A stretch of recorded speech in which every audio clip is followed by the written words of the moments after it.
Hello guys, ResourceICT උද්‍යෝක්ෂණ එකට හැමෝම සාදරයෙන් පිළිගන්නවා.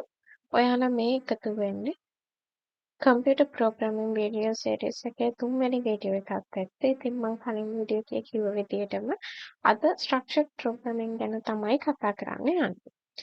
ඉතින් structured programming වල මම ඔයාලට කතා කරලා structured and object oriented programming ගැන difference එක කතා කරනකොට control structures පොඩ්ඩක් ගැන. ඉතින් මම එතනදී ඔයාලට කිව්වා control structures තුනක් තියෙනවා sequence selection repetition කියන එක කියලා. ඉතින් sequence selection repetition එහෙම නැත්නම් අපි ඒකටම කියනවා iteration කියලා. මේ තමයි අපිට structured programming වලදී හම්බෙන main pillars තුන. ඉතින් මෙතනදී මුලින්ම අපි කතා කරමු sequence කියන්නේ මොකක්ද කියලා. sequence එකක් කියන්නේ මෙතනදී අපි මේ පෙන්නලා තියෙන්නේ මොකක් හරි ප්‍රශ්නයක් විසඳ ගන්න අපි පාවිච්චි කරන steps. මේවට අපි කියනවා algorithms කියලා. ඉතින් ඔයාලා මොනවද මේ algorithms variables කියන්නේ දන්නේ නැත්නම් පළවෙනි වීඩියෝ එක බලලා එන්න මේ වීඩියෝ series එකේ එතනදී මම කතා කරලා තියෙනවා මොනවද algorithms කියන්නේ variable declaration කියන්නේ මොනවද කියන එක. හරි. එතකොට මුලින්ම අපි sequence එක ගැන කතා කරමු. sequence එකේ අතරම වෙන්නේ එක එක විදිහේ inputs තියෙනවා, processes තියෙනවා, start එකක් end එකක් තියෙනවා. එතකොට මේවා එක ගුණාට පස්සේ තව එකක් step by step පල්ලයට සිද්ධ වෙගෙන යනවා. බලන්න උදාහරණයක් විදිහට start වෙනවා. ඊළඟට මුලින්ම read Fahrenheit. read Fahrenheit කියන Fahrenheit අගය අපි enter කරන්න ඕනේ program එකට. ඔන්න ඕකේ input එකක් විදියට අරගන්නවා. Fahrenheit අගය user keyboard එකකින් enter කරන්න ඕනේ. ඊළඟට Fahrenheit Celsius වලට මෙන්න මේ step එකේදී convert වෙනවා. ඒකට මෙතන දීලා තියෙනවා Celsius equal Fahrenheit -32 into 5 divide by 9 කියලා. මේ formula එකෙන් වෙන්නේ Celsius වලට Fahrenheit value එක convert වෙනවා. ඊට පස්සේ අර අපි මුලින් enter කරපු value එකේ Fahrenheit value එකේ Celsius value එක display කරනවා. ඒකට ඕක තමයි sequence එකක් කියලා කියන්නේ.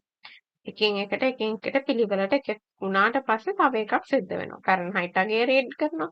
ඊට පස්සේ Celsius වලට එක equation එකකින් හදා ගන්නවා. ඊළඟට Celsius අගය print කරනවා. step by step ඒ විදිහට යනවා. ඊළඟට selection කියන control structure එකට ආවම මේකෙදි selection එකක් සිද්ධ වෙනවා. මෙන්න මේ උදාහරණ බලන්න. ඔන්න ඉස්සෙල්ලාම begin වෙනවා. එහෙම නැත්නම් start වෙනවා. එතනදී ඊළඟට request marks from the system. system එකෙන් marks එකක් request කරනවා කියන්නේ user ගෙන් marks ඉල්ලනවා. හරි ඔන්න දැන් keyboard එකෙන් user enter කරනවා mark එක. ඊට පස්සේ බලනවා මෙන්න මෙතන තමයි selection එක තියෙන්නේ. මොකක්ද selection එක? user enter කරන mark එක 50 වලට සමානයි හෝ වැඩිද? greater than or equal 50 කියන එක බලනවා. අපි උදාහරණයකට හිතමු. අපි enter කරන mark එක 85 කියලා. 85 තමයි අපි mark එක විදිහට enter කරන්නේ.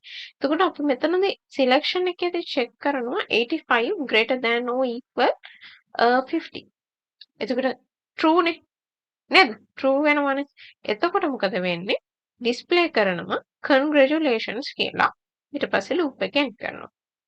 ඊළඟට අපි හිතමු අපි enter කරන්නේ 40 වගේ mark එකක්. 40 වගේ mark එකක් enter කරාම මෙන්න මේ condition එක false වෙනවා.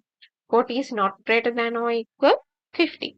එතකොට condition එක false වුණාම display වෙනවා don't fed up pay more hard work.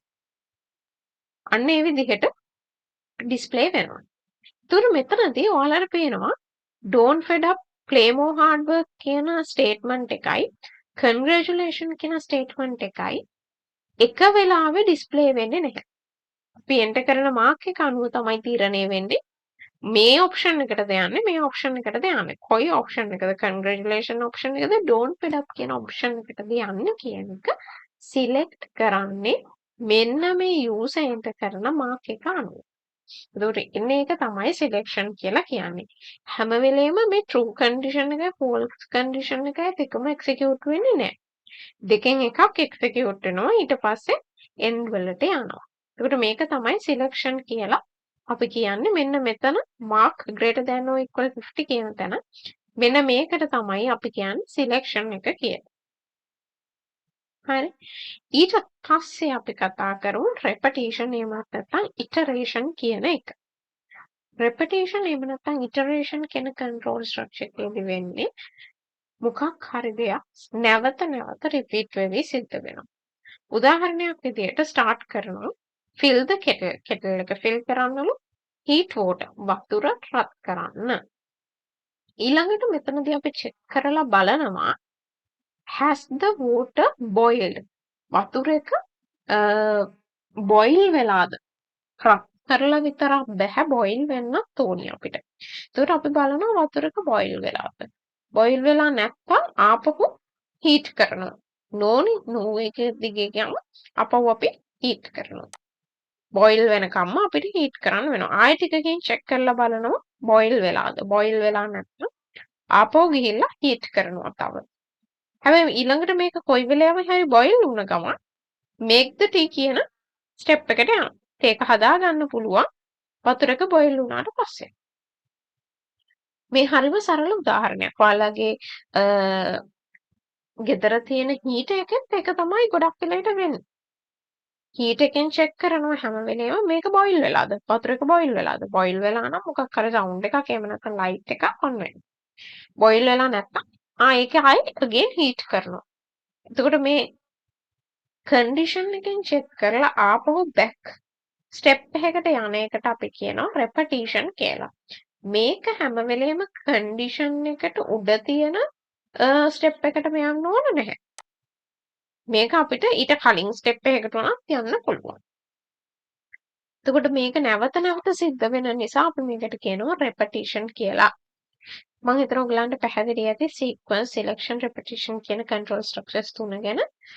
sequence එකේදී එකක් වුණාට පස්සේ තවත් එකක් step by step තමයි සිද්ධ වෙන්නේ පල්ලෙහෙන් පල්ලෙහාට. ඊළඟට selection එකේදී වෙන්නේ true the false the කියලා දෙක conditions දෙක බලලා true නම් එක statement එකකුත් false නම් තවත් statement එකකුත් display කරනවා.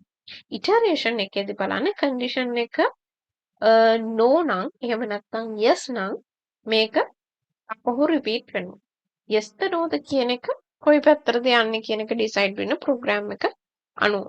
මෙතනට no ඇවිල්ලා මෙතනට yes එන්නත් පුළුවන්. ඒක program එක අනුව තමයි change වෙන්නේ. ඉතින් මම හිතනවා ඔයගලන්ට මේ control structures තුන ගැන සරලව තේරෙන්නේ ඇති කියලා. මම ගොඩක් සරලව තමයි මේක explain කරේ. ඉතින් ඊළඟ වීඩියෝ එකේදී මම කතා කරන්න මොනවද flowcharts කියන්නේ ඊට පස්සේ අපි කතා කරමු pseudocode කියන්නේ මොකක්ද කියන එක ගැන.